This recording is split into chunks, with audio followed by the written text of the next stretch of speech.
Today's podcast is sponsored by AMAC, the Association of Mature American Citizens. It's the only conservative alternative to that other group. Join today at amac.us/Carter. You are not going to want to take one step away from this episode today, because this is just going to be exclusive, groundbreaking, important, every word that you can imagine, because I am joined today by Sara Adams. She is retired now, but she was a targeter analyst for the CIA. She served on the special committee on Benghazi. She's absolutely incredible. And she is going to blow your mind today, because she is able to talk now about what happened in Benghazi and why it's not just a historical issue, why it will affect every single one of us in the United States. The policy decisions that were made then and the failures that were made by our government will affect every single one of us, our children, the future of our nation, possible future attacks. We're going to be talking about the national security landscape, corruption within the intelligence community, and the fact that many of those terrorists that killed Ambassador Christopher Stevens, that killed our heroes, our contractors in Benghazi, are still on the run. They are not on a terror watch list. Let me repeat that. The majority of them are not on a terror watch list. That's what we are going to be talking about. This was an attack that took place, you guys all remember this, September 11th, 2012. September 11th, 2012. And we need Congress to take action now. And that is what I'm going to do. I am going to talk to folks with Sara Adams. We're going to talk about that in the podcast coming up. We are going to try to get, now that we have a House that is a Republican House, we're going to try to get some action on this. Okay. Hey, everyone.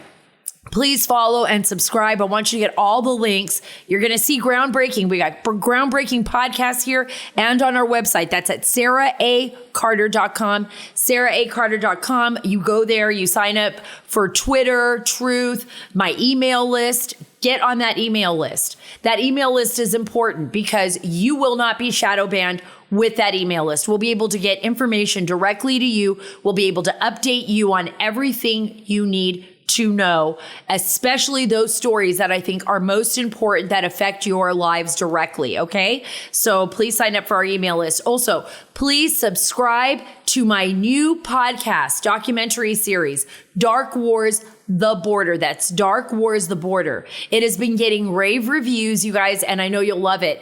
We actually just debuted our second major part of the podcast series this week. This is the big debut, our second part of our series, our ongoing series. This focuses on China, one of the greatest adversaries to the United States, and how the Chinese are using the chaos at the border, as well as the chaos in our own nation, to target us, and to, I think, continue what is an irregular warfare against our nation and against our children. You do not want to miss it. We have some of the world's leading experts on China in this, and I take you again on that journey with me to Central America and expose what is going on. Guys, before we get to Sara Adams, I want to talk to you a little bit about My Pillow. I'm so excited. I always love talking about Mike Lindell. It's just like AMAC. These are just organizations that truly care about the American people, that really care about American products. This is mypillow.com, mypillow.com. And right now you can get a 6-piece towel set, regularly $89.98, now for only $39.98. Think about that. With a 60-day money back guarantee extended. What does this mean?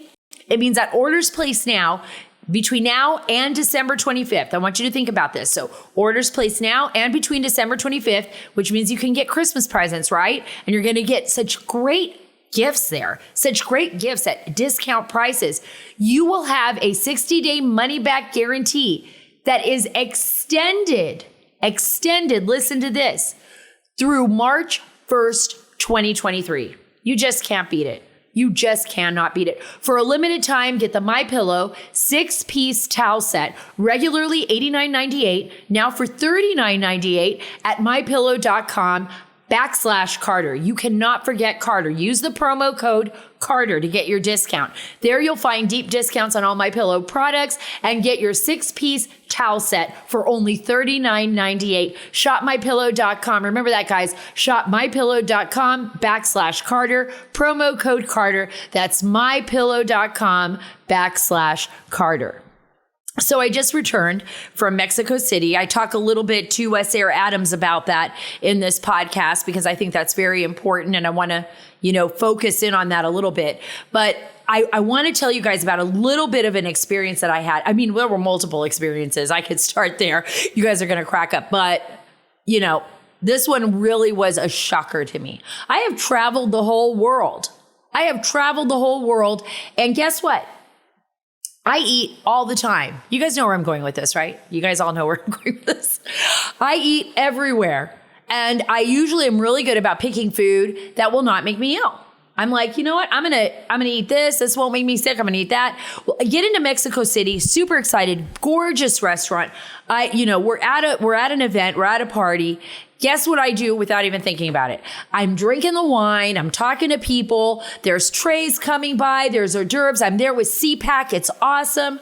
We're making connections. We're going to fight communism in Latin America, the growing Marxist regimes. And I am now picking up a piece of lettuce wrapped in shrimp, not even paying attention. And I eat it. Boom.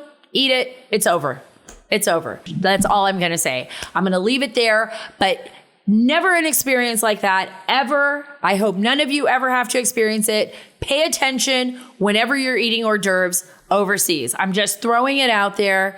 I know you're probably saying too much information, Sara. TMI, too much information. Thankfully, it only lasted like one day, right? But it's pretty harrowing. Yeah, I'm going to throw that out there too. But the reason I brought this up is because I know I am not the only one to have experienced this horrible invisible enemy that could really devastate any trip that you are on. So I'm just throwing it out there. I'm doing it because I want you all to feel good about any experience that you've ever had in your life that's like that. Okay? So just realize it happens to everybody, even at nice restaurants. Right? So we're all in the same boat, so to speak, on this planet with invisible enemies. Now, talk about real enemies. I'm going to go there because a reason I wanted Sara Adams on this show, and not only just to talk to you about like what incredible work and did you like how I segued there? I just segued there from invisible enemies to the actual enemies that could be targeting us across the border and coming from all over the world, is because Sara Adams, like many people that work in our intelligence community, are usually our invisible heroes, right? They are the people that give their lives to this nation so that our children can grow up here and not fear another 9/11 terrorist attack, right? Or worry about a war coming to our land. They fight them over there. These are people that are willing to put their lives ahead of everyone else's. And they really do that. And we've had, and I've talked about this before, friends of ours, of mine and my husband, who have given everything, given their lives. And we miss them so much, even to this very day. And what Sara Adams is going to tell you is shocking. And she's going to go into great detail on this. U.S. Ambassador Christopher Stevens lost his life in Benghazi. He was dragged. It was humiliating. It was gut-wrenching to watch. Our CIA contractors, Tyrone Woods, Glenn Doherty, lost their lives there. More than 10 others were wounded. Our nation was in shambles. And our government was lying to us. Lying. They put people through the ringer, including Sara Adams, including all the people that were involved. She was there. She was in Benghazi. She knew all these people. And she has finally come out and she has made known, and I want people to understand the kind of courage it takes. She wrote a book, co-authored the book. It's Sara Adams and Dave Benton, and it's called Benghazi, Know Thy Enemy, a cold case investigation. They took it upon themselves. Adams and Benton took it upon themselves to do what the government should have done. To do what the government should have done. To get justice for the people that lost their lives in Benghazi and those that were wounded, and stop those terrorists from ever targeting us again. So because the United States government would not do that, they decided to write this book, Benghazi, Know Thy Enemy, a cold case investigation. In this book, they lay out the attackers, the ones that are on the run now. And I want you to listen to this because you can get it on Amazon. And I would suggest all of you get this book on Amazon, okay? It's important. With over 150 attackers at the consulate alone, the attack was the largest, and this was September 11th, 2012, the largest terror attack on a U.S. diplomatic mission in U.S. history. And yet, the case remains unsolved. Did you know that? Many of you didn't even know that, right? Many of us just thought, oh no, we probably took care of that, right? No, we didn't. The terrorists involved in that attack were never brought to justice because they had not been identified until now in this book. I want you to think about that. 2 former Central Intelligence Agency's officers, that is Sara Adams and Dave Benton, involved in the Libya crisis before, during, and after the attacks, decided they would not allow an Al-Qaeda terrorist attack to become a cold case. Inside these pages, you'll find the firsthand account, and this is on the website on Amazon, a firsthand account of the attacks showcasing the terrorists involved. For the first time, they opened their files. They've opened these files into a self-funded, open source investigation into the perpetrators, drawing on their extensive experience and knowledge, and they list out these terrorists. And there are so many of them. And I think you're going to be stunned when you hear her story that the United States government hasn't even placed the majority of these terrorists on any watch list. In fact, if they crossed the border, if they came in on a plane, for crying out loud, if they just walked into one of our U.S. assets or whatever embassy or whatever area we have secured overseas, we wouldn't even know. We wouldn't even know. In fact, they could already be here. Think about that. You guys, our border's wide open. We've had over 1 million known gotaways. We've had people come into this country. We don't even know who they are.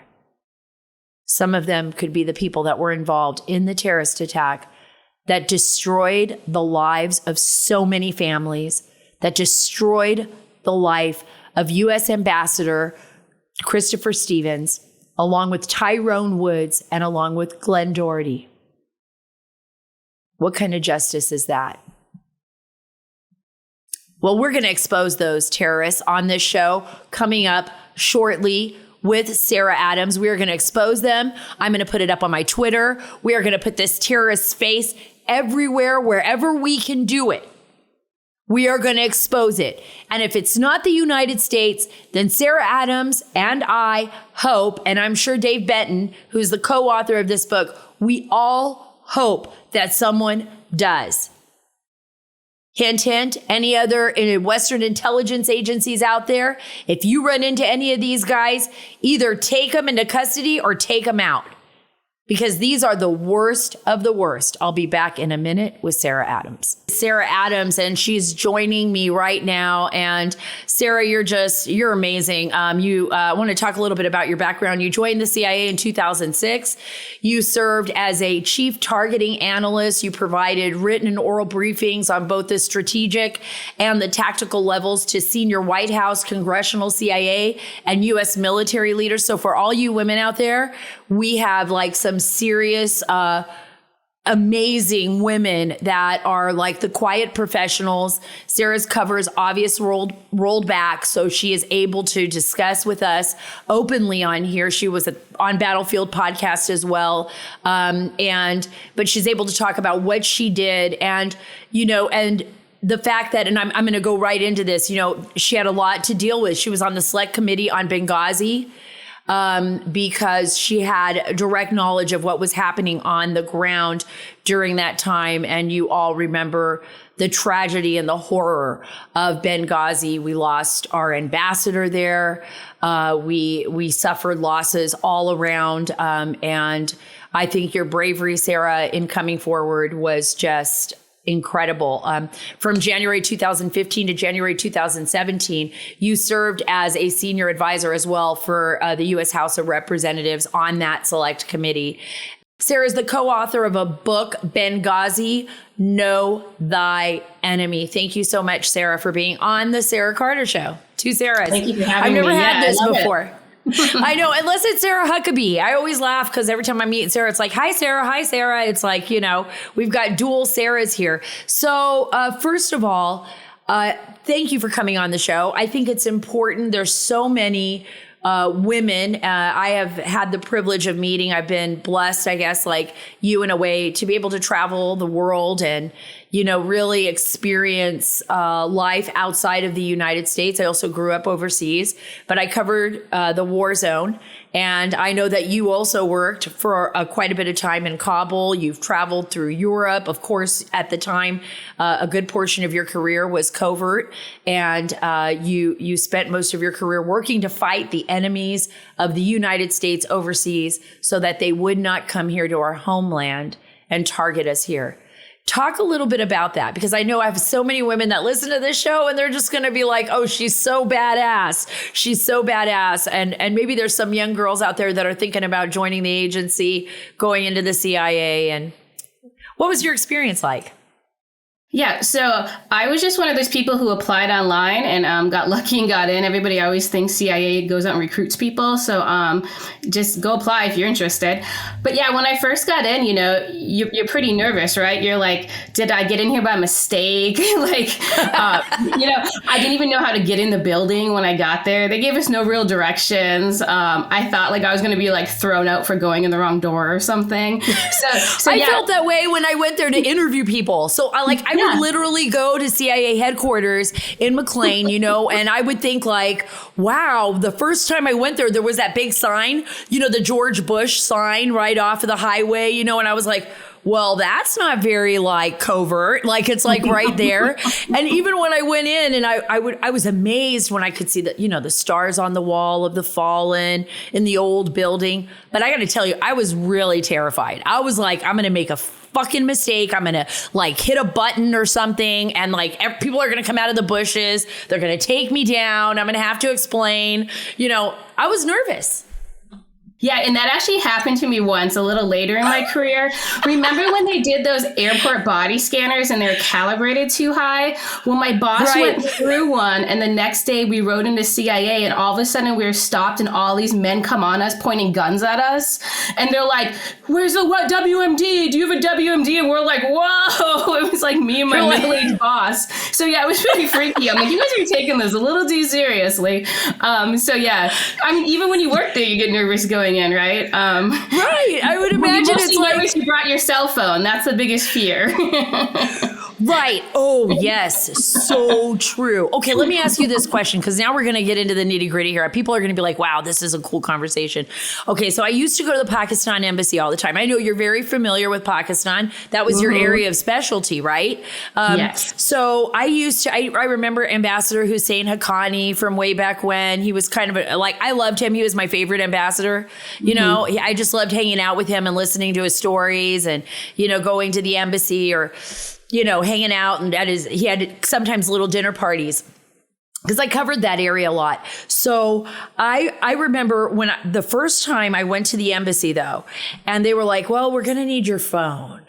And I was like, oh, dang it. I brought it's like right here on me. I can't hide it. I can't go, I didn't want to be rude and be like, I'm going to go back to the car. But I was like begrudgingly handing it over the desk like this, like, here you go, take my phone. And then I was like, that's it.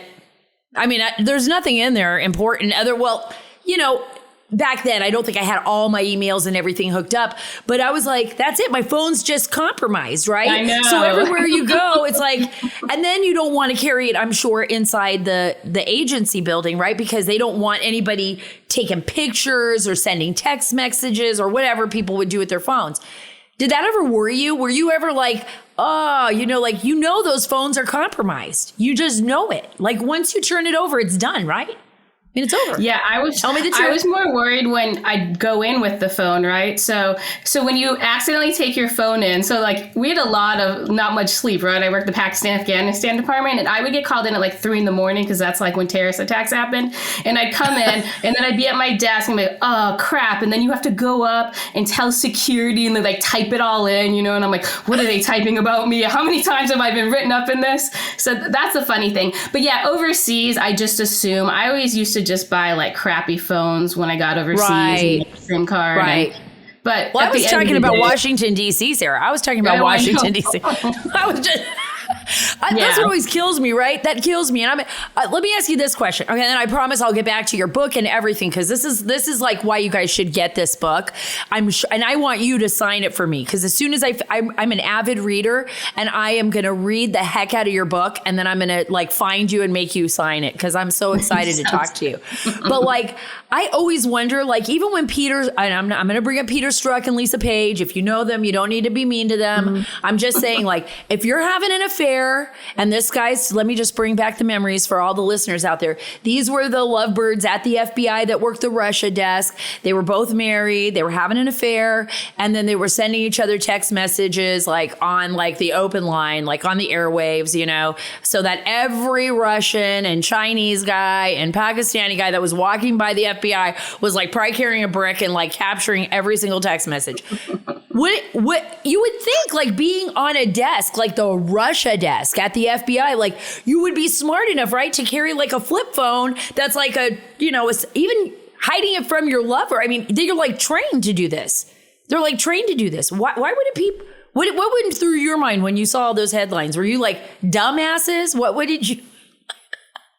I mean, you see so much of that. Even remember when the Petraeus stuff happened and they were exchanging it in like a Gmail inbox? I'm like, why use Gmail? Use like an overseas email account. I feel like that happens a lot. People get lazy in their outside world, or they get arrogant. I think in their case, it was arrogance. They thought they were above everything and it wasn't going to really matter. Right. I think you're right, Sarah. I think people do get really arrogant and lazy, and they just sometimes they think that they're so powerful, maybe, that they're never going to get caught, right? Or even if they do, it's going to be a warning and kind of a slap on the wrist, like when they're at that high of a level, or that maybe the agency or the bureau won't want to be embarrassed. So even if they get caught, it'll be swept under the rug. Let's go to that, because I mean, for me, it was so gut-wrenching when I heard about Benghazi. And I remember that. I remember I was interested in heading to North Africa at that time. I had a friend who was working in Tunisia. She's a journalist. And I thought, that would be just fascinating. Go to Tunisia, travel into Libya, what's going on. I remember the Arab Spring, everything that was happening in the region, that sense that things were going to change. Talk to me a little bit about Benghazi. Talk to me about your interest of why you even wanted to go to Libya. It was so dangerous even at that time, pre-Benghazi. Talk to me a little bit about that and kind of set the scene for us so that our listeners know what was really going on. Yeah, before the attack. Yeah, like you said, I was working in Pakistan. And in January of 2012, I actually got contacted to go specifically to Libya. I was given about a week's notice, and they wanted to basically start capture operations because they really hadn't been doing it, obviously, under Gaddafi. And now there's a whole new government in place. They didn't have any of the relationships. So they wanted someone to come out who was kind of scrappy and could get it done. So I said, sure. But I didn't know anything about Libya, right? I hadn't been working it. So I typed Tripoli into Google Maps. And I was like, oh, there's 2 Tripolis. I'm already not starting off well. So yeah, I went to, that was my start. So I started actually in the capital. And then in August, I requested to go to Benghazi just because there was a lot more terrorists there, terrorist networks. I thought I could get more work done in the city of Benghazi. Yeah, there was a lot of different terrorist networks. And I'm trying to remember the name of one guy that was really, really popular at the time. And I'm sure there were different militias. There were different militias on the ground connected to different terrorist organizations. I mean, you didn't even know who to really trust, right? It was kind of like a hodgepodge of terrorists, kind of like the Star Wars episode Down in the Bar, where maybe you're the scrappy, Harrison Ford character, but as a woman. And then everybody's kind of and you're trying to find who is the real bad guy among the bad guys. And you had Ambassador Christopher Stevens, who had and I remember actually meeting him at the Pakistan embassy at an event one time. And it was a brief event, and Ann Patterson was there, the former ambassador from Pakistan. Remember her? And then there was Yeah, she was incredible. And then there was just a whole line of characters, some of them who have passed on since now. And, but I remember thinking, what an awesome guy this was, right? When I met Ambassador Stevens, he was a pretty cool guy. He seemed like somebody who really cared about what he was doing. Now, I didn't know him personally. I just met him, and a lot of people knew him. He seemed to have a lot of friends, a lot of connections. I was stunned when the stories started to come out, when the cards started to lay out on the table, and we saw and we heard what happened. Can you talk a little bit about the setup to the attack? Because then I think our audience would understand that more. And I know you only need to talk about it. I think people need to read your book to understand what's going on here. But in generalities, it was difficult to know, right, who the enemies were. Yeah, it was chaos. It's funny you bring up Star Wars, because there is a hotel in Tripoli called the Corinthia. And I used to always say it was like being in the bar scene, because when you'd go in there, there'd be terrorists and Texas businessmen and Europeans. It was the craziest things. One day I'm looking down, there's an eating area in the bottom, and I see a really well-known terrorist brother down there eating. I'm this is the strangest world to live in. So yeah, it was chaos. And at the time, a lot of terrorists were becoming leaders in the government, right? So you were meeting with people used to track and hunt, and now they're they have an official job, and it's what the heck? Or even some of the people, I remember the Minister of Defense, he had been an air conditioning repairman, and now he's the Minister of Defense post revolution. So it was a very weird environment. But like you said, there were things put into motion that set this. It actually goes back to Pakistan. So it was basically the deaths of, first bin Laden, and then, the number 2 took over. His name is Ayman al-Zawahiri. As everyone knows, he was killed in Kabul this summer. But he then took over, and he named a deputy. That deputy got killed. And then he named a second deputy. That deputy got killed. Both those deputies were Libyans. So in June of 2012, he was pretty upset with the death of basically his third, close friend in a row. And that's when he planned actually the kidnapping of Ambassador Stevens, and then handed it down to the terrorists in North Africa to carry it out. See, that's incredible to me. It's nobody wanted to be his deputy after that. So Ayman al-Zawahiri was kind of well, I can't get a deputy because you guys keep droning their asses. I can't find the right guy to fill the spot. And he was pissed off. But what's stunning to me is that he was so emboldened that he thought, you know what? Let's get the U.S. ambassador. Let's target the U.S. ambassador. Where do you think everything went sideways? Because it must have gone sideways for Zawahiri as well. Because I would imagine that he would have wanted to use Ambassador Christopher Stevens as a negotiating tool, right? Instead of like having him killed in like this really public manner that was very like off the charts. Because now all of a sudden, well, if you didn't get your ass thrown before, you are certainly going to have it now. I mean, there's certainly going to be a huge target on you, right? Yeah, and the ambassador was one of the symbols of the revolution. He was that NATO intervention symbol. Obviously, that made him a huge target.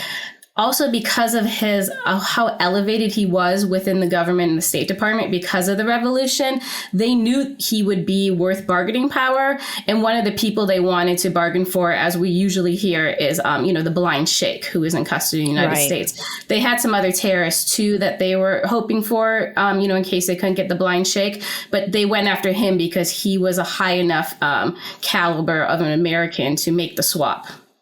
Right. And the blind sheikh, just for everyone out there, for their memory, he was the very first attack, right, on the World Trade Center. He was living in Brooklyn or something at the time, and he had followers. This was pre 9/11.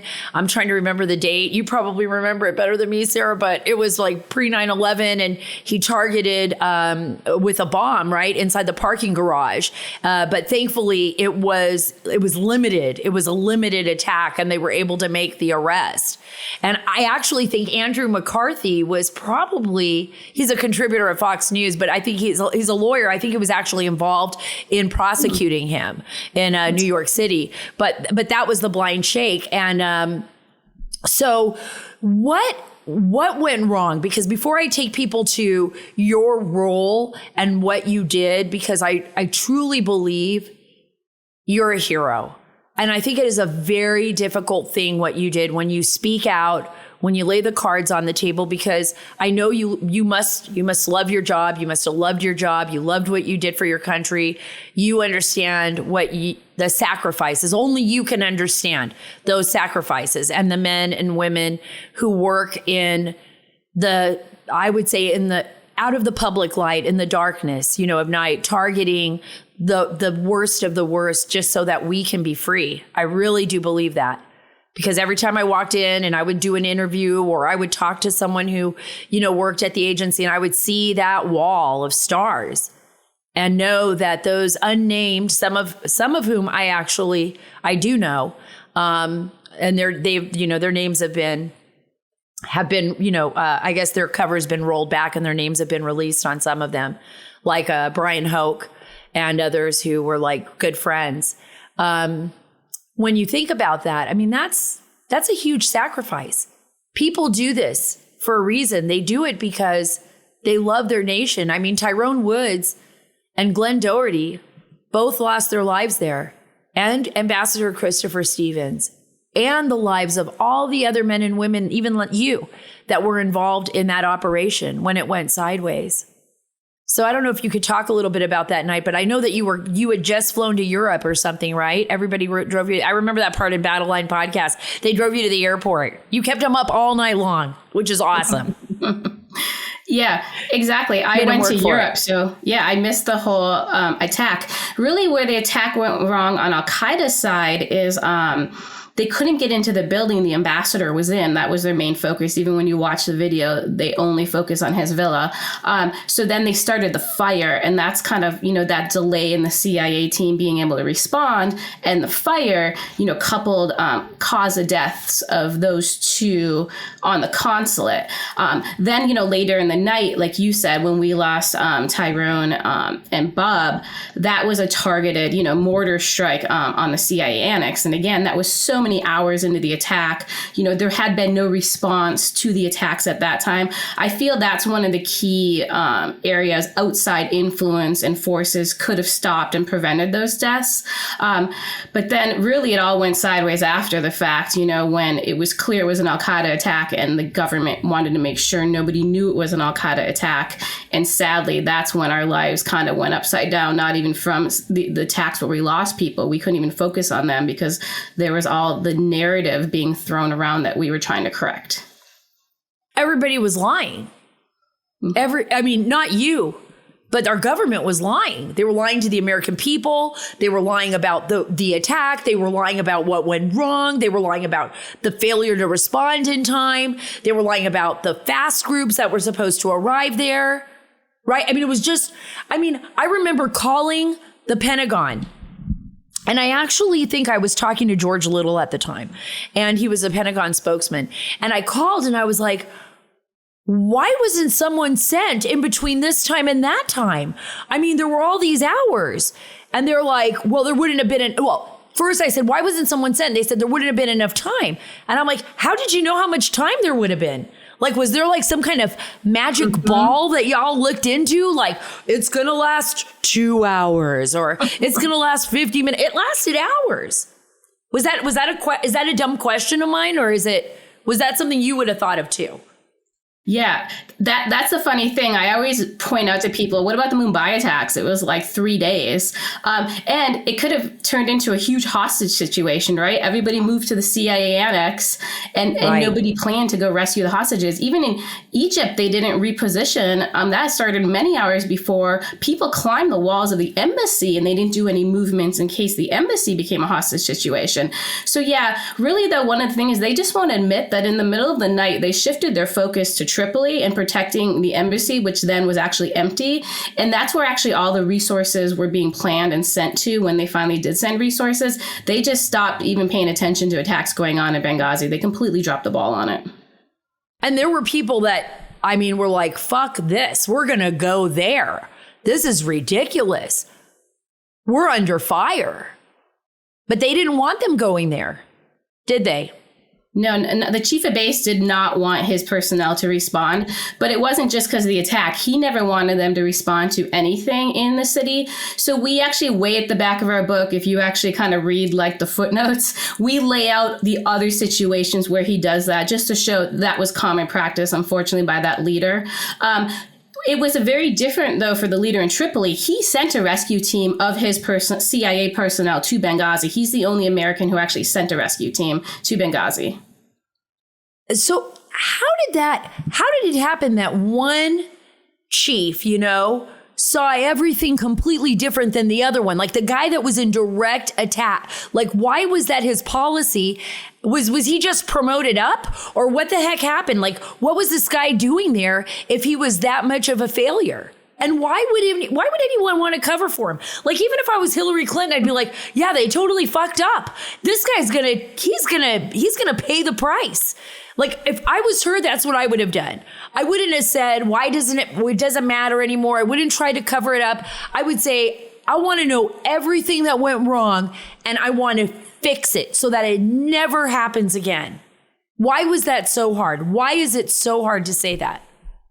I actually don't think they believed at first that he was the mess up, because remember, he was in control of the narrative too, right? He was the one writing the CIA reports for Benghazi. He was the one that kind of did the big hot wash at the end. Remember, they took all the heroes and the guys that fought and locked them away in Germany, so they couldn't speak. They weren't a part of those after action reports. So he did direct the narrative, and I do think senior CIA leadership actually believed him. I don't think they believe him anymore, but I think in real time, they actually thought he did everything he could, and they didn't realize he was the failure. So it was almost like they were looking at reports that he was feeding them. They were like, we don't know what really went down. We're trying to look at these videos, trying to figure out what's going on here. They have a dead ambassador. Do you think we've learned anything from this? I don't think so. I'm really concerned. They're talking about putting the embassy back in Tripoli, and I'm like, our book is the only place you even have the terrorists listed. You guys don't even know who they are, and you're going to put an embassy there, and you don't even know the enemy is like in Tripoli now. So I think we're actually worse off 10 years later, especially on counterterrorism collection in Libya, than we were at the time. I actually agree with you. I remember that when the Arab Spring set off, And I remember watching what was going on in Syria, and the civil war broke out, and Assad, and, and there were people just being killed in the streets. And it was an overwhelming feeling of like, there is a loss of control. There were even agency personnel that were like, holy shit, there's something happening over there. There's like this new group, Islamic State. It's on the rise. Nobody wanted to listen to any of the people that were feeding the information. Even in Washington, D.C., there was a cutoff of field reports that people were trying to send field reports up, right? It was all in the paper. I'm not saying anything secretive. This is like, me being just a nerd because I traveled to Iraq and I covered a little bit of that rise of ISIS, and I saw what was happening, and I contacted sources that I knew in the State Department. And one of them literally said to me, Sara, nobody here has any idea who to communicate with on the ground in Syria. We don't even know who our allies are. How is it possible that as one of the greatest nation on planet Earth, I believe we are, that we have failed so miserably in our foreign policy and our U.S. intelligence, Sara?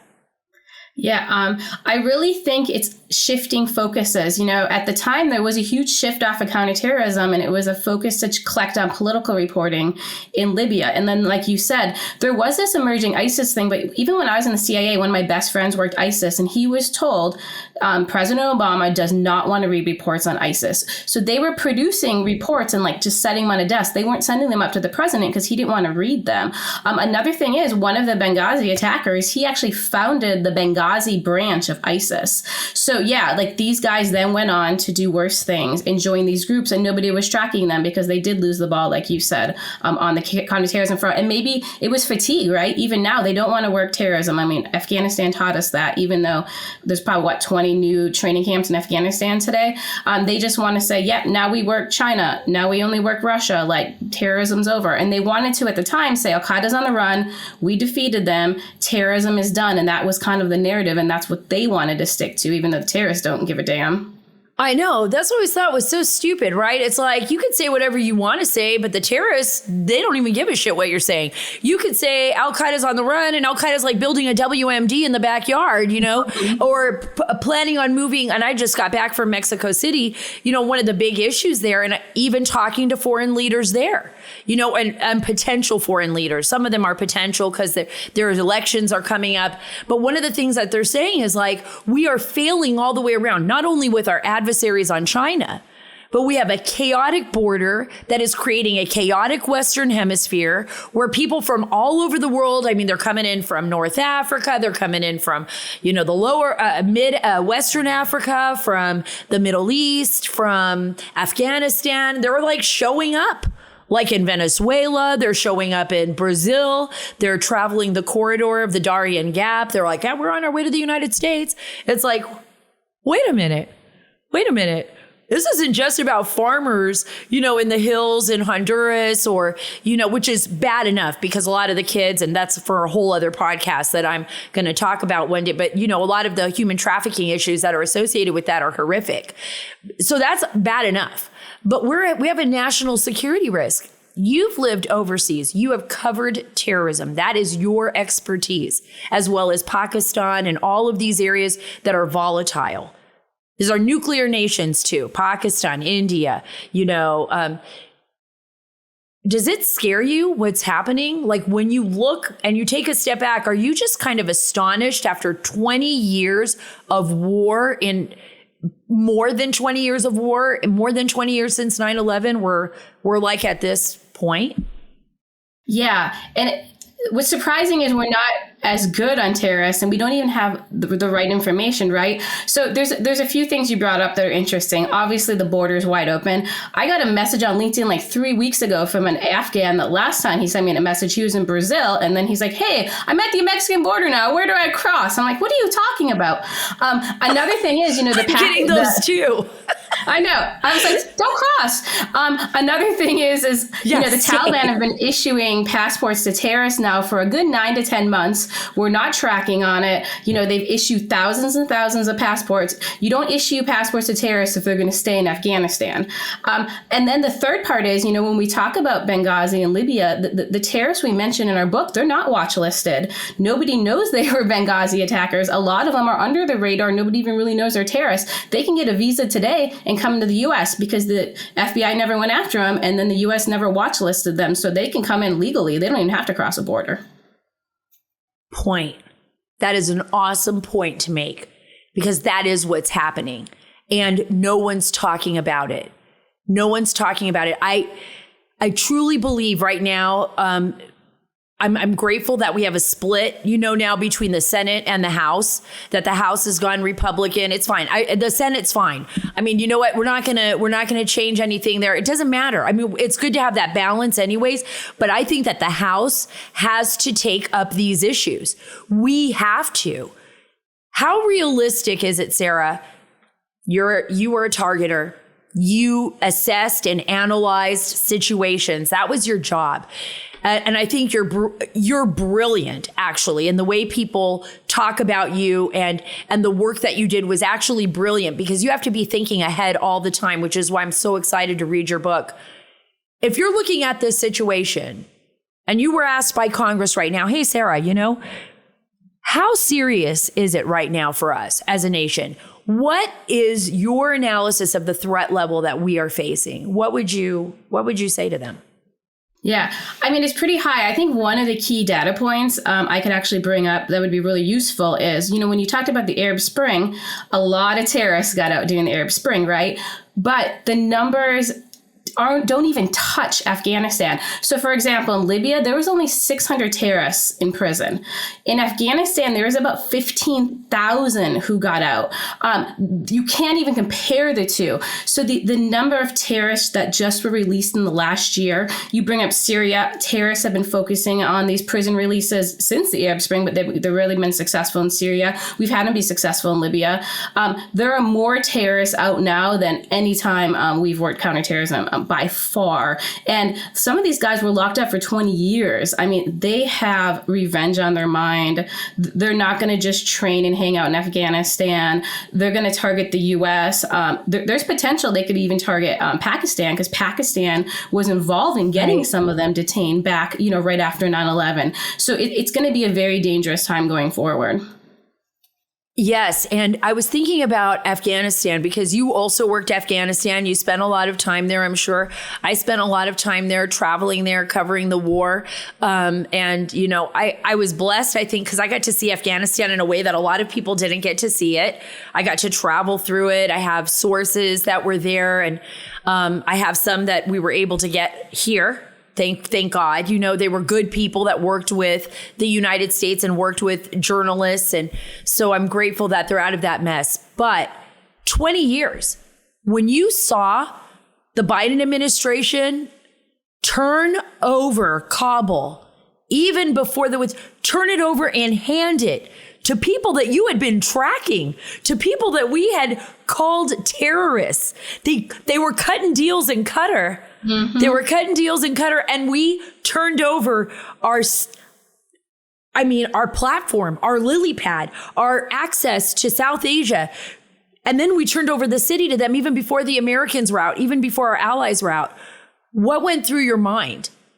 Were you as stunned as I was? Because I felt like someone kicked me in the gut, especially after my husband lost his eyesight there. Yeah, I wasn't completely stunned, because I actually am the person who led the capture of the main Taliban negotiator. So I knew how smart he was, and I knew that they would treat him like he wasn't. So I knew he was going to manipulate his way through it. But I didn't actually think we would pull out a Bagram the way we did. I didn't actually think we would just hand it over to the Taliban. I thought Taliban would have 30% of the government, or whatever that crap they were selling us. It was pretty devastating. When Herat fell, I was like, holy crap, we got to get everybody out we can get out now. because everything's falling. That was, I think, the main domino that we all knew it was over. I actually, the first family I helped rescue were from Herat, and they got on the last plane out of the city before the Taliban took control. We luckily got them out before the U.S. pulled out of the airport.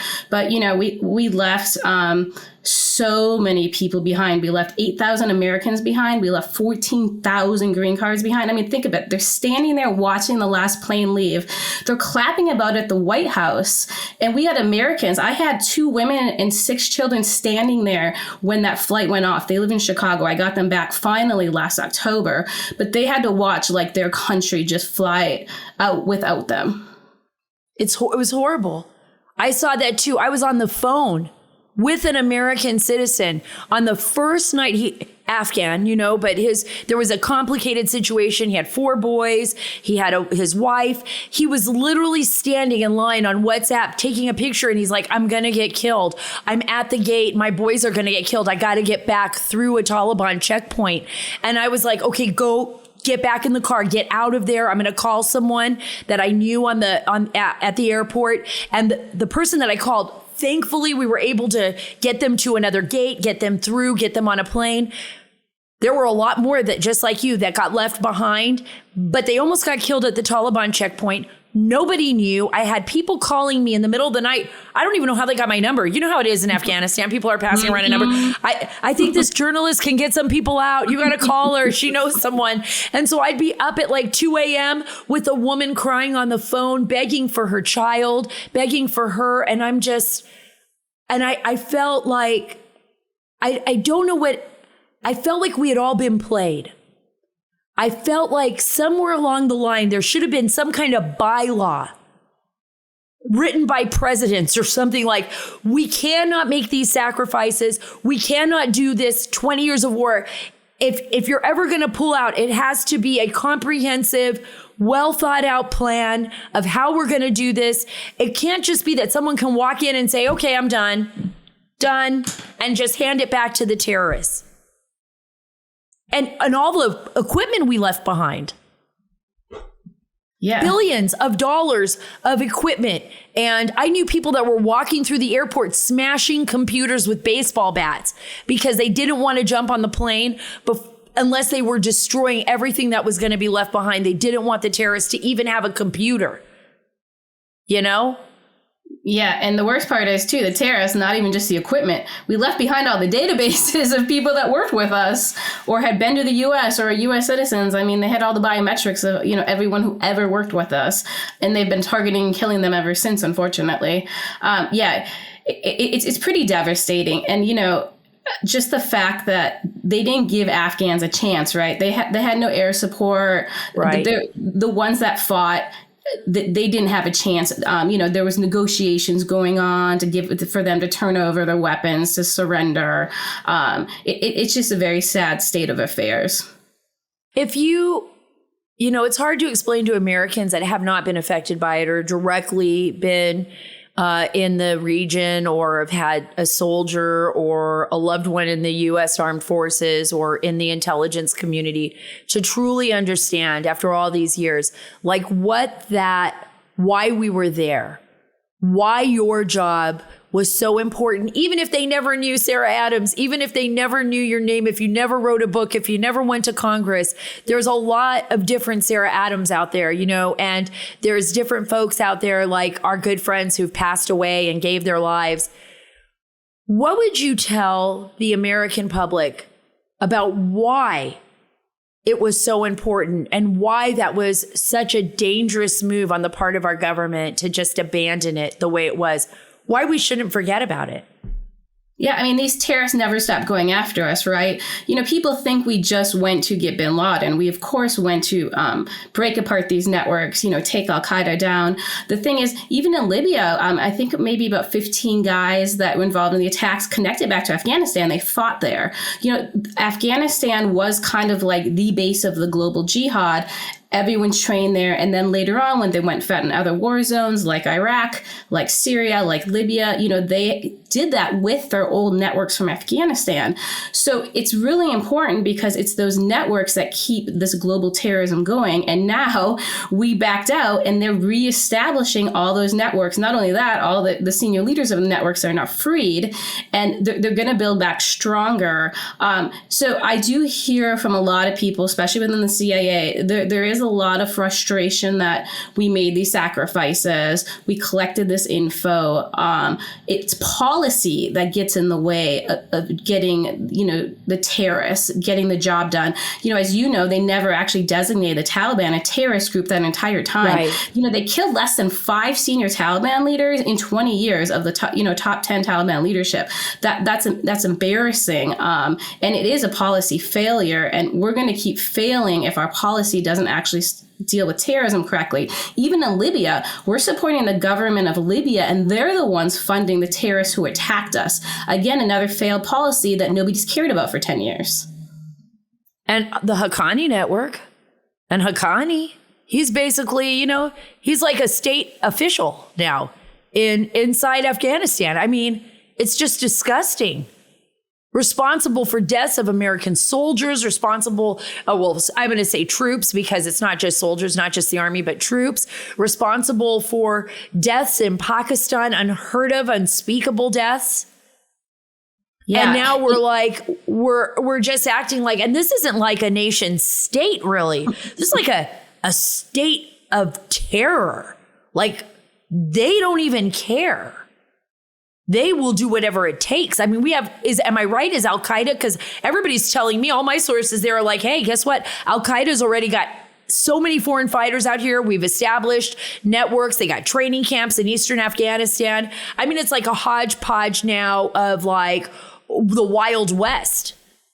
Yeah, and I have the same problem. I have sources. Al-Qaeda's coming in. The crazy part is they can name those senior Taliban members, right? But they're seeing these Al-Qaeda guys. They don't even know who they are. So there's Al-Qaeda guys going in. Nobody's collecting on them. Nobody knows, who's running in there. It's really funny. The other day, I'm like, I wonder if the bounty's still on Sirajuddin Haqqani's head. And so I pulled up the FBI site. They haven't updated with any new pictures from him being a leader, right? So there's still like the 10-year-old picture. But it says, yeah, he's worth $10 million. Well, US, if he's worth $10 million, then go target him because he's on the X every single day in public and he has killed thousands. And I'm really worried we're going to get weak and start negotiating with this government, and we can't do that. Right. And I do too. I really do too. I worry about that myself. I want to talk to you forever. I'm going to have to bring you back on again and again. But I want to get back to Benghazi because you did testify. And I guess your voice was so important in all of the revelations that came about during the hearings. Were you ever concerned? I mean, did you just put your job aside and say, you know what, I don't want to do this anymore this way. I just have to speak up. And how did people react to you? Like, did you get a lot of backlash, or was it just like, no, she's got to do it. She's got to do the right thing. Yeah, well, really the first time I got backlash is I wrote like an IG complaint in November of 2012 when I realized, the director at the time, he was out the next week, but the director at the time, General Petraeus, wasn't aware, that CIA officers basically had to stand down. But when I actually did this whole investigation that's in my book, me and my co-author, Dave Boone Benton, who is, one of the heroes who fought that night, right. We did it in secret. So actually nobody in the government knew for 7 years that we were hunting and tracking down the terrorists. We had passed a few leads to FBI. Oddly, they didn't really follow up or ask me what else I had. So we luckily got to stay under the radar. And the really interesting thing is we just started telling people this summer we did it. And I've only gotten positive feedback from people in the CIA and the FBI, of course, privately, right? But they all said, right. We weren't able to do this. We're thankful someone went and did this. We were told numerous times it's not the right time politically. A lot of them got real pushback from their bosses when they brought up going after the attackers. So really all their hands were tied, but that's crap, right? Like politics shouldn't influence intelligence. And that's why we actually did the investigation, because we knew the government was basically preventing intel and law enforcement from doing it. So we went and did it ourselves. And in your book, you reveal to us like the whole story, the real, not the imagined, not the over exaggerated, not the conspiracy, but the real, which is so much more than what anybody out there really knows. Did you write this book with Boone to kind of lay the groundwork to say like, hey, look, we can't let this happen again, guys. We can't afford. I mean, everybody takes risks. My husband, you took risks. Everybody, we've lost great people. We lost people in Syria, Americans that lost their lives there, all over the world in Afghanistan. But there's a difference between taking the actual risk and knowing when a situation is just out of your control, and then the risk where your government, you feel like you're being abandoned by your leadership and your government, right? That's a different thing. I don't mind. I don't mind if I go out for a story and it's like, I know the American people need to know this. I know the risk that I'm taking. But to be abandoned, that's the issue. Do you think they've learned you hope this is what would I say, like a layout, a map, a guide for our government to not do this again? Or is this just history? No.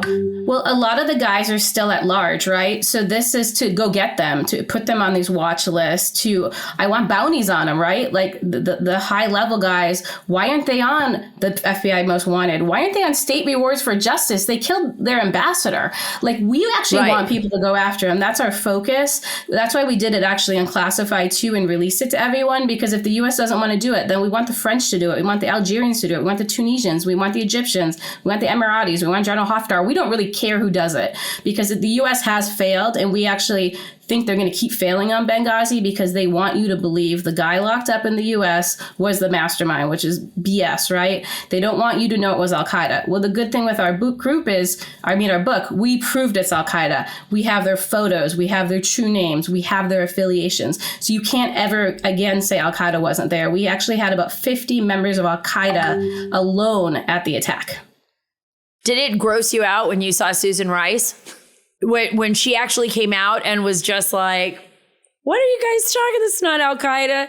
This is a riot. On the Sunday talk show circuit, just blowing it away under the table. Don't worry about it. Yeah, but you know what? Everyone calls Susan Rice out for that, but you actually know all that was Jake Sullivan, and he got away with it, and now he was awarded for it. So that's eventually gross. He's so gross. Eventually, everyone will know that he was the one behind all that. Jake Sullivan, your hero days are numbered. It's obvious what's going to happen here. We're going to blow this up, and you are going to be exposed for what you are. You're a rat, and you should be embarrassed of yourself. So many people lost their lives, so many great people in this world, and he is not one of them. Give me, if you wanted one person on that list, just one, if you could get one this week, who would that be? Yeah, so the terrorist we really want, his name is Ziad Balam. He actually stole the weapon that we believe belonged to Roan, the night of the attack. So he is our top target. He fights right now in the city of Tripoli for the government of Libya, and he's based in the city of Misrata. So yes, we would like him captured immediately and brought to the U.S. to stand justice. You will be caught. You will be caught. We will make sure of that. And we'll put his picture up on our website. We're going to put it on Twitter, on social media, everywhere. And I'm going to tag, you. I mean, you have a Twitter account, right? You have I'm going to tag you on it. We're going to tag his face every single day, no matter where he goes.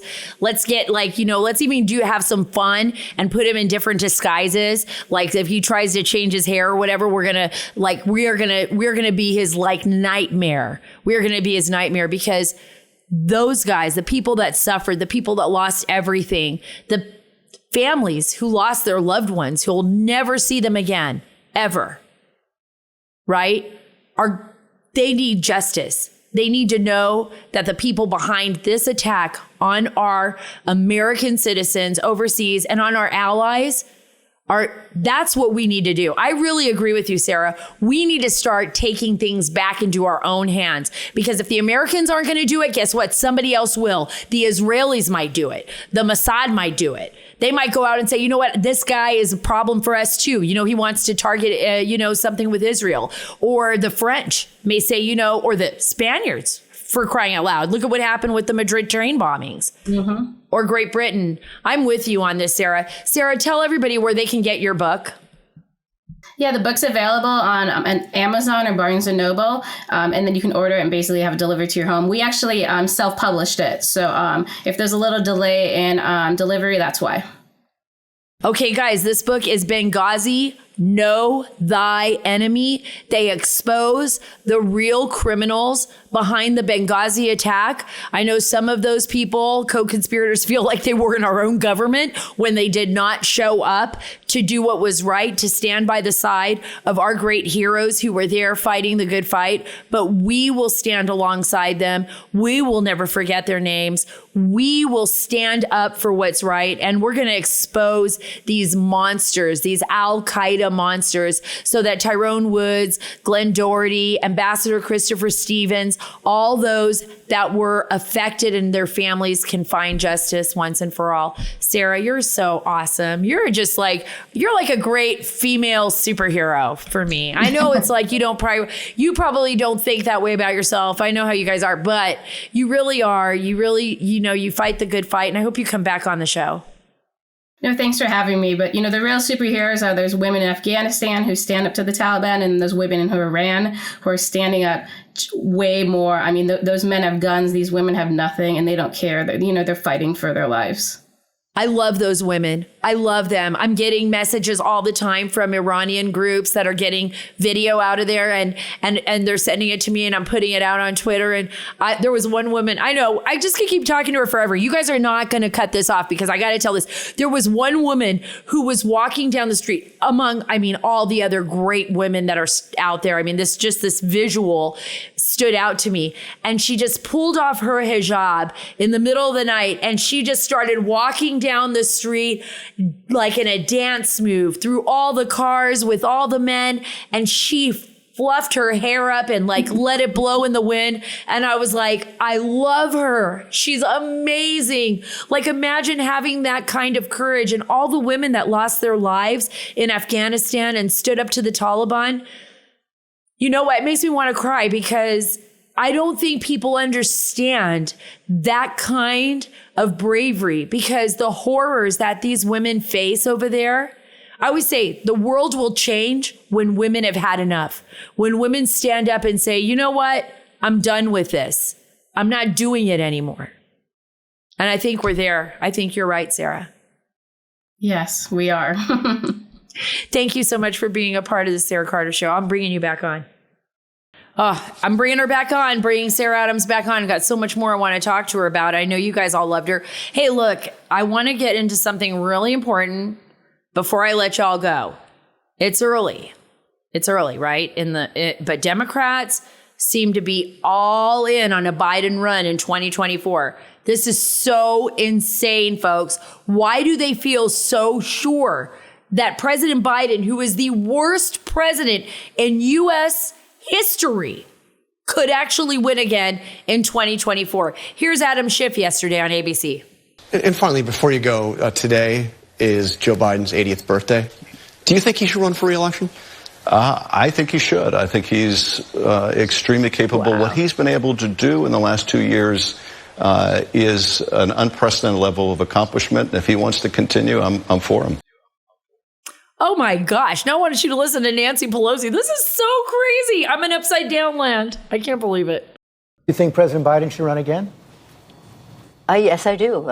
President Biden has been a great president for our country. He has accomplished so much.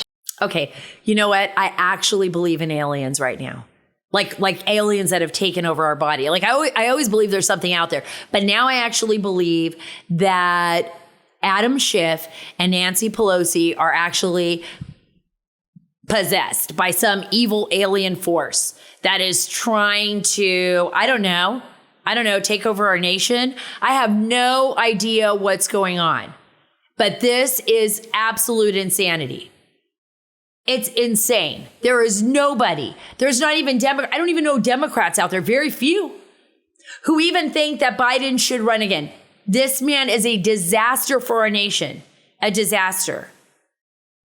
I would have a lot of questions running through my mind if in 2024, God help us, Biden actually wins again. Democrats are dumb. Can I throw in a dumbass in there? Because I've already cussed a lot. We'll probably have to have this checked on our YouTube. But they're dumbasses. Biden will not win. I think that they think they're going to divide up the Republicans. They're going to divide up and break the Republicans down like a war between President Trump and Ron DeSantis or something like that. And that they're going to kind of throw the old guy back in and, use their puppet masters in the back end to make him move around on stage. And, hopefully he won't shake hands with too many ghosts or anything like that or say anything too weird. But it'll get worse. Anyways, I thought you all should realize this is where the Democrats are heading. We as Republicans need to get together. We need to stick together. We cannot be so stupid. Please, please, please. You know what? I'm going to get into a whole other show of what I think we need to do. By the way, RNC, stop worrying about the old-fashioned way of doing things. Let's do it the way the Democrats are doing, and let's get some votes. Let's win this nation back. Thank you so much for following me. Thank you so much for being a part of this show. Remember, if you aren't following me yet, go to Twitter. Follow me at Sara Carter DC, on Instagram at SCarterDC. And if you're on Truth Social at Sara Carter Official. God bless you. God bless our great nation. And God bless the great state of Texas.